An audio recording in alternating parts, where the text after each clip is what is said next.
A'udhu billahi minash shaitanir rajeem. Bismillahirrahmanirrahim. This is a very important topic, and I'm just talking about it.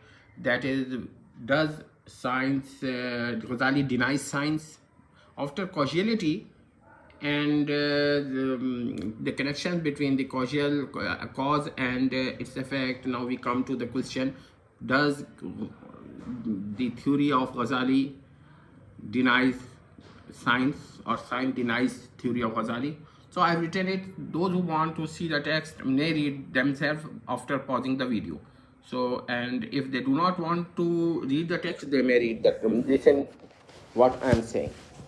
As and all these debates began with a learned lady who alleged that Ghazali denied this and that.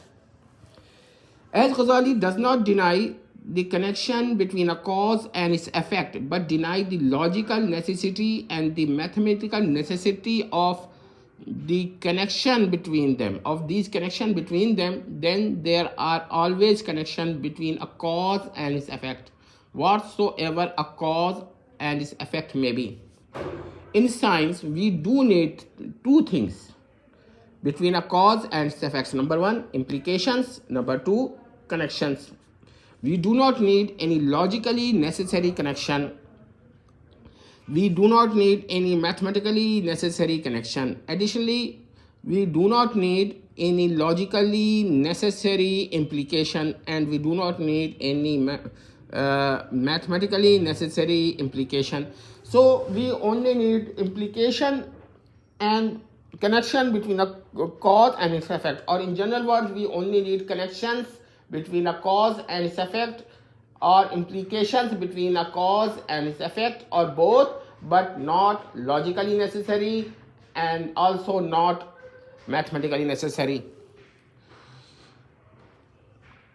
This is a very important point. In other sentences, in science, one neither need Aristotelianly necessary connection nor need any Aristotelianly necessary implication between a cause and its effect.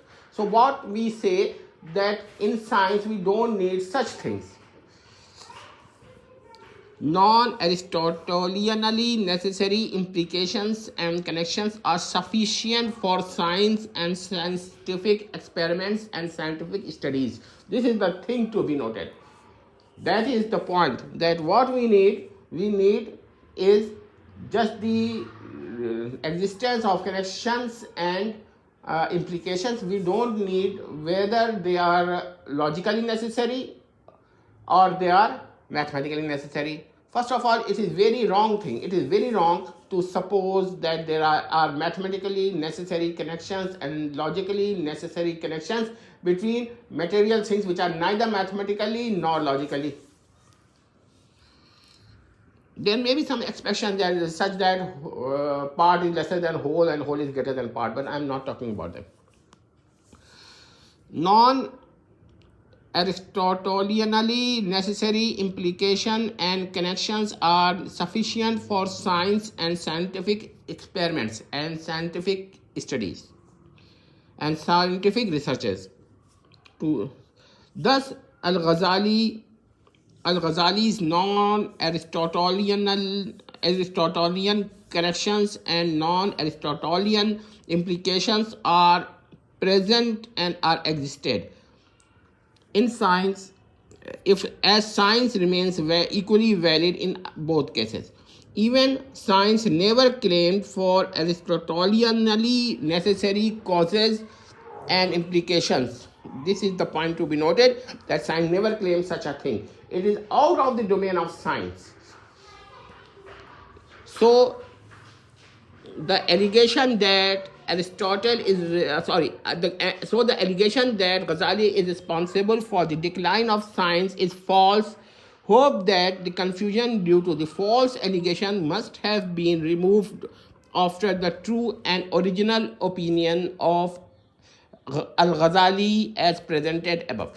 So I want to say once again that there are some people who say that Ghazali was against science. Whether he was against science or not, it is personal matter. But does his view about cause and effect is against science, it is another issue.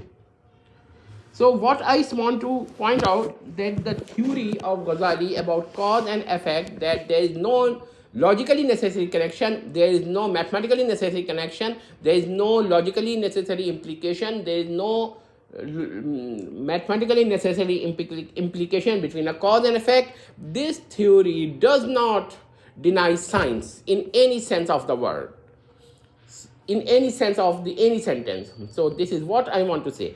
Other opinions, a person may like something, but this is another thing. A person may dislike something, is another thing, but does his theory is against some that thing, it is another thing. However, I don't even agree with the point that Ghazali was against science. This is not the thing. But this is not beyond, to discuss this thing is beyond the scope of this video. And I want once again want my listeners to see the things differently and reject the old confusions based upon the false allegations of Mr. Ibn Rushd against the great Ghazali. Well, I don't say that Ibn Rushd was not a great scholar, not a great philosopher, but also he has made great false allegations against Ghazali, which has caused confusions in the mind for many years and for centuries, at least two. So this is the thing. I hope that the listeners of the video must reconsider their view and views after listening this video, and inshallah they will change their video not by the argument of force, but by the force of argument, not by the argument of propaganda, but by the force of the argument, not by the argument of false allegations, but by the force of truth. And also not by the blind following of Ibn Rushd, but by pure research. Hope that people will consider once again and think again and will be convinced, inshallah, that their allegations on Ghazali was wrong and incorrect, which was based upon the false accusations and allegations of Mr. Ibn Rushd. Wassalam tamat.